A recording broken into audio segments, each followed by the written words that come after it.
আজ আমরা আলোচনা করব এই মুহূর্তে আমাদের সবথেকে বড় চিন্তার কারণ হয়ে দাঁড়িয়েছে গুলেনবারি সিনড্রোম। গুলেনবারি সিনড্রোম নিয়ে অনেকে অনেক রকম আলোচনা করছেন, কিন্তু এই গুলেনবারি সিনড্রোম থেকে সহজে মুক্তি পাওয়ার উপায় কি? যদি এই রোগে কেউ আক্রান্ত হয়ে থাকেন তাহলে কিভাবে সুস্থ রাখবেন নিজেকে?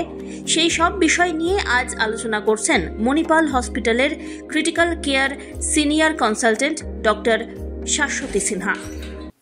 নমস্কার, আমি ডক্টর শাশ্বতী সিনহা। আমি senior consultant Manipal hospital Dhakuria critical care ডিপার্টমেন্টে।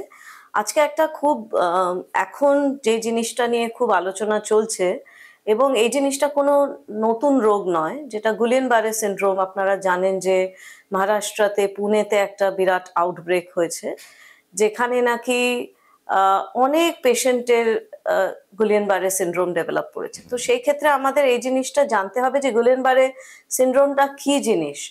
এইটা একটা এমন অসুখ যে জিনিসটা আমাদের নার্ভকে ইনভলভ করে।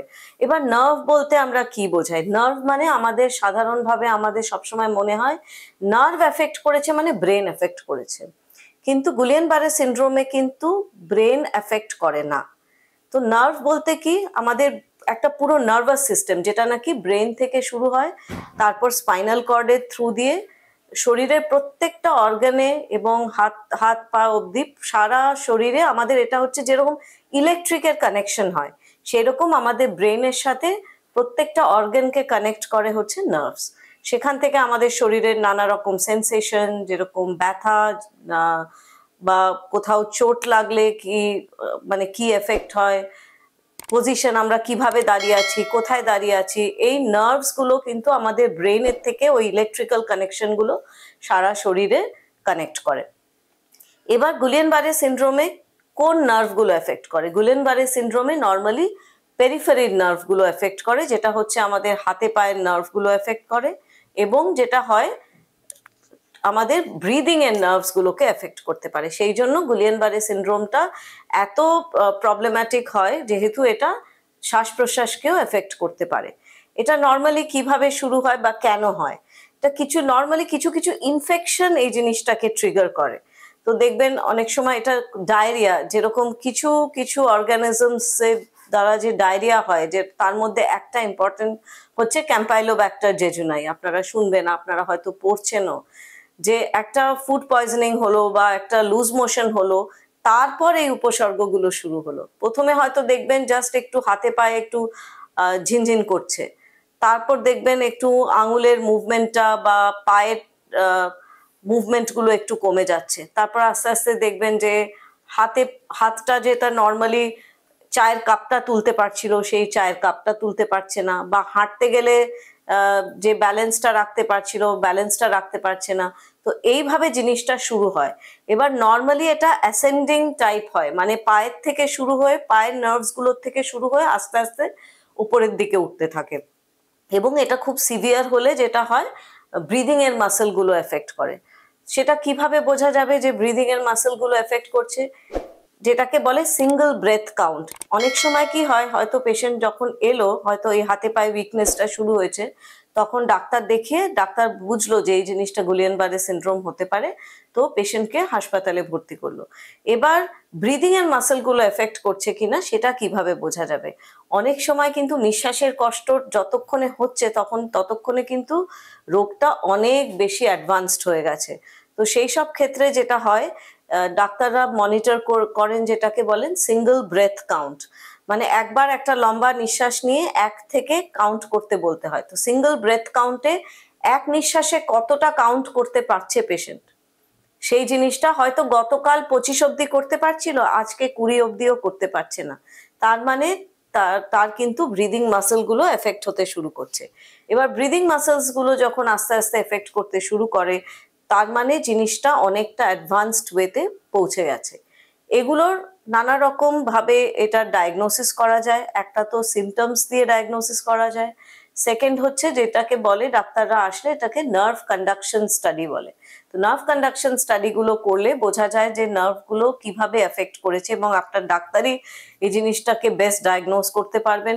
খুব আর্লি স্টেজে যদি এটার ডায়াগনোসিস হয়ে যায়, অনেক সময় যেটা করে স্পাইনাল ফ্লুইডের একটা টেস্ট করতে হয়। যেরকম আমরা জানি যে আমাদের স্পাইনাল কর্ডের চারদিকে একটা ফ্লুইড থাকে, আমাদের ব্রেনের চারদিকেও সেই ফ্লুইডটা থাকে এবং সেটা একই জিনিসটা কন্টিনিউ করে আমাদের স্পাইনাল কর্ডের চারদিকে। তো স্পাইনাল কর্ডের ওখানে একটা ইনজেকশন দিয়ে একটা ফ্লুইডটা বার করে একটা পরীক্ষা করলেও অনেক সময় এই গুলিয়ান বারে সিনড্রোমের ডায়াগনোসিস করা যায়।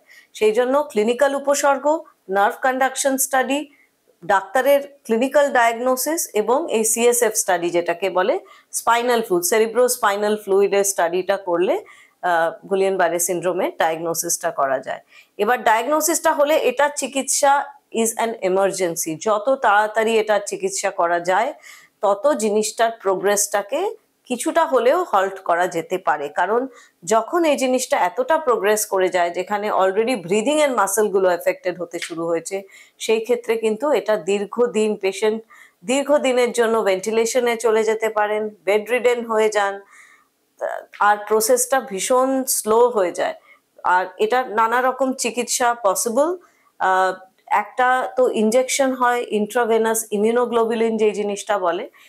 এবার গুলিয়ান বারে সিনড্রোমে কি হয়, নার্ভগুলো যেটা আমরা বললাম এফেক্টেড হয়। যেরকম ইলেকট্রিকের তারে, আপনি নর্মালি ইলেকট্রিক্যাল তারের ওপরে একটা কাভারিং দেওয়া থাকে যে জিনিসটাকে ইনসুলেশন বলে, তো সেই রকমই আমাদের নার্ভের ওপরেও কিন্তু কাভারিং থাকে যেটাকে মাইলিন শীথ বলে, একটা প্রোটিনের কাভারিং থাকে।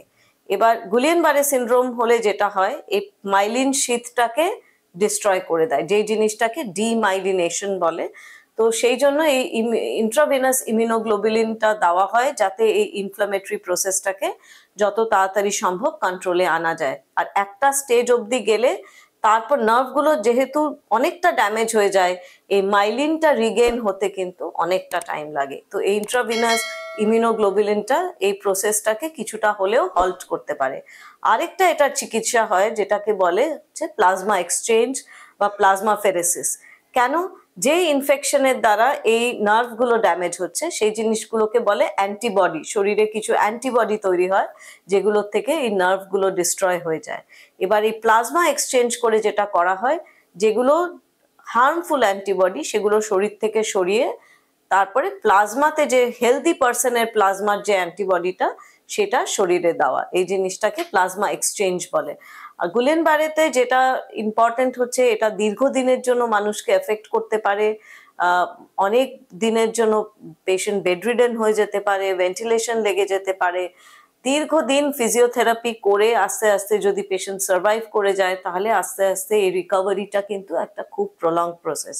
সেই জন্য এটা আরো জরুরি যে যদি আশেপাশে এরকম একটা তো উপসর্গগুলোর ব্যাপারে একটু অ্যাওয়্যার থাকা, আউটব্রেক যদি হয় তাহলে তো আরো বেশি কশিয়াস থাকা, আর যদি সেরকম না থাকে অন্তত এই সিমটমগুলো, এই যে পায়ে চটি পড়তে গেলে চটিটা পায়ের থেকে খুলে যাচ্ছে, পায়ে ব্যালেন্স রাখা যাচ্ছে না, কাঁপে একটা কিছু তুলতে অসুবিধা হচ্ছে, এই জিনিসগুলো যদি হয় ইমিডিয়েটলি ডক্টরের কাছে গিয়ে নিউরোলজিস্টের সাথে কনসাল্ট করে এই জিনিসটা যত তাড়াতাড়ি এটার ডায়াগনোসিস হয় এবং যত তাড়াতাড়ি এটার চিকিৎসা হয়, এই জিনিসটা আরো সিভিয়ার হওয়ার সম্ভাবনাটা একটু কমে যায়। এই জন্য এটা ইম্পর্টেন্ট যে এই জিনিসটার ব্যাপারে আমরা অ্যাওয়্যার থাকি, এটা খুব জরুরি।